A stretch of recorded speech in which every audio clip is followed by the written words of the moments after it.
Give us your first boom of week 3, Daniel. Who do you like this week to have a big game and you would trust them?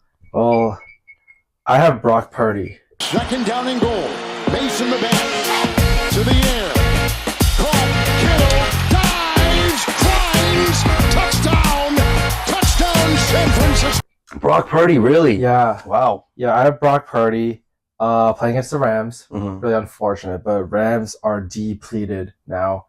Their secondary, they just lost secondary player starter. They lost Cooper. They lost Puka. There are no greener pastures in LA right now. I know that they don't have Debo. Yeah. But I do think that Ayuk will get more involved now. They'll do a lot more screenplays, stuff like that. Obviously, Jason's killing it. Yeah. But I think Mason.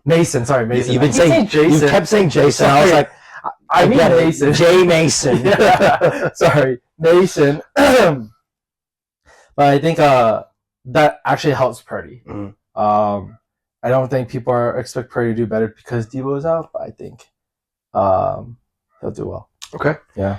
Good pick. Well, actually, we'll talk about it more. But my first boom is Joe Burrow. Here's right back going long, and they find the rookie Burton, Jermaine Burton. Well, they told us last night we're going. Oh, he was my other pick. If I were to choose one. So I mean, they're playing the Commanders. Currently, Washington is what I've written down is the worst passing defense through 2 weeks. Even last week, what I saw, according to a lot of statistics, they gave up 6 yards per play, and they let up the Giants go 3 for 3 in the red zone. Like, it's not a good look. And I feel like Bengals are sense of urgency. They have to win. Yeah, and T should be back. Yeah, they just have to win, or else it's trouble for the Bengals. And so I expect them to win. I expect Joe Burrow to have a big game. So he's my first boom. Nice. I'm there with you there, to be honest. Running back. Oh, no, sorry, not running backs.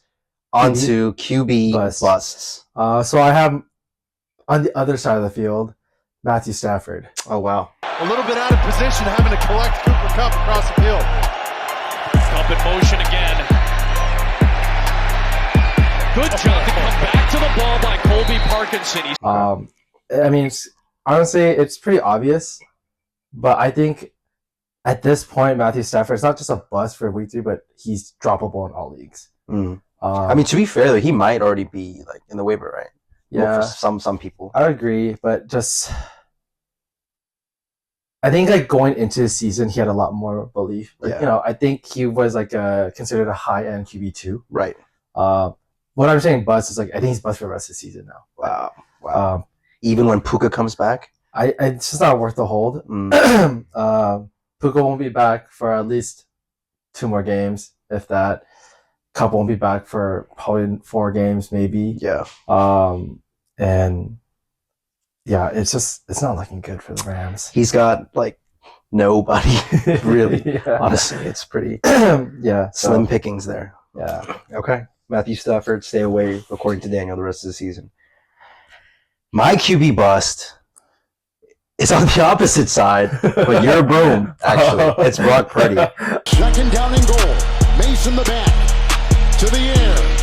Caught. Kittle dives, climbs, touchdown, San Francisco. So, I see. It's conflicting here. I do agree with everything you're saying, though. But my thing is, I feel like the 49ers, in theory, should blow them out. I see. I see that too. Right. I think they'll play well. And, the defense has been struggling for the Rams. We know that. But, now it's like the offense is struggling. So, and again, like the game plan, I do feel like they're going to run the ball. And I could see like a 200-yard game with like 1 touchdown and a win. That's the type of performance I see. And so I see. I'm a little, it's up to you if you want to side with Daniel or if you want to side with me. It's up to you. But we'll see. But I would stay away from Brock. Okay, cool. No, that's fine. Yeah.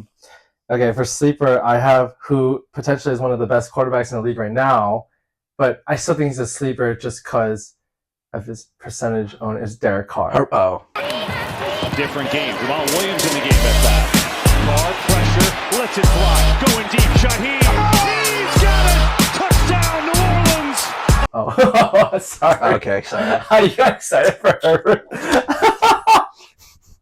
Can't believe you just said Derek Carr. You just told me he's like, you got me all excited. I was like, oh, damn. Well, Derek Carr's been on a tear. He has been. And I don't think I mean, me included, I still don't believe in the Saints. Yeah. People need to realize he's number 2 right now. Yeah. He's number 2. He's killing it. But they're playing against the Eagles, who are coming off what an atrocious way to lose a game.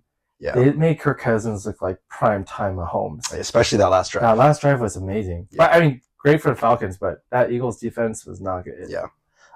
They don't have enough pressures. I think Kamara is a big part of it too. I think Carr and him. I mean, it's not even like that Carr has to do much. Right. Carr's just doing everything. I got an interesting question for you. Who do you think is most likely to keep up their production between Baker and Derek, since they are number 1 and number 2 at this moment? Oh, Baker. Like easily. Yeah. You just don't like the Saints, huh? No, I think Baker has the talent for it. Yeah. And I think he has the better weapons around him. We'll see. Yeah. We'll see. Kamara, not Kamara, but Carr has a pretty nice luxury to just throw it to Kamara and he can take it off. That is true. 50. That's true. I mean, like, the thing about, like, Baker is that Mike Evans had a bad game. Yeah. But look at Chris Godwin. You know? Crazy. And it's just like... Slot God. That's what and it's just like, dude, we have to worry about, like, this, like, all-pro receiver, and then all of a sudden this guy shreds us who could be an all-pro, but everyone just forgets. Pretty much is, yeah. Yeah, everyone forgets how good Chris Godwin is. Right. But, yeah, so anyways, I think Derek Carr's still a sleeper just because I don't think people believe in it. Like, yeah. I mean, even in our league, he's still available, so he's still probably available. Like, yeah, so in that sense, for example, like, would you start Purdy, who's your bust, right? I'd start Carr. Okay. I would start Carr over Purdy. Okay. So, okay. So Derek Carr's sleeper. My sleeper is Justin Herbert. Third down and long. Let's see what the Chargers do. Pressure's coming. Herbert's going to the end zone for Johnston. He's got it! He got position around Horn. Touchdown. I got excited because I thought we were going to choose the same guy. Oh, I see. But they're playing the Steelers. I do think Steelers, I mean, it's clear cut. The Chargers, all they want to do is run the ball, run down your throat. That's Harbaugh's way. And obviously with J.K. Dobbins killing it, like we see that. But I mean, they're playing against the team that is like kind of what they're known for is to stop the run and play D. And I do think they will to a certain extent.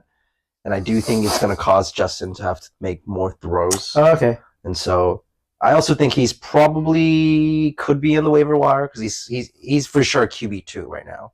Yeah. And fun fact: last time they played the Steelers, which was a Sunday night game, I don't know if you remember, but he threw for 380 and 3 touchdowns. Well, that's nice. yeah. And so Steelers are also a top 3 passing defense currently, but I do think that's a little bit. I don't know if inflated is the right word, or I guess misleading, because they did play Kirk Cousins and Bo Nix. Yeah, I can see. And so it's kind of like you could argue that they were the cause of it. But, Yeah. I beg to differ. So okay. I like Justin Herbert. All right.